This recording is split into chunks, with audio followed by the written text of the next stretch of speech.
Владата доби оценка 0 од германските инвеститори во земјава. Ниту една од над 200 компании не се задоволни од работата на владата.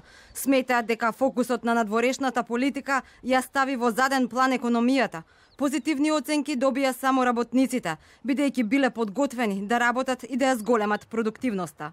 Ценувањето на работењето на актуелната влада, значи, ниедно предпријатие, ниедна компанија не рекла добро.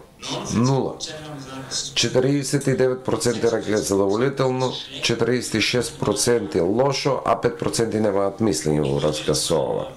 56% од инвеститорите за економската состојба лани дале лоша оценка, а за годинава сепак се оптимисти. Дури 76% од компаниите пак би инвестирале тука, а дури 61% сакаат како платежно средство во земјава да се воведе еврото.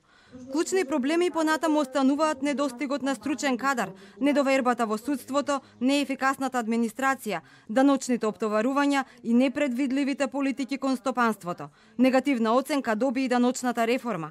Германските инвеститори замеруваат дека за борба со криминалот и корупцијата и за независност на судството постои само добра волја. Луѓето едноставно се чувствуваат, не знам дали адвокатот е на моја страна или на нечија друга страна.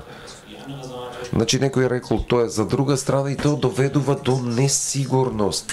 Има и тендери каде што се поставува прашањето која е целта на самиот тендер.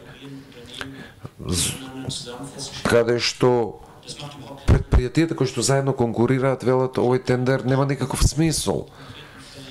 И ние овде во конкретни случаи во соработка со владата и во министерствата им упативме што се прави овде.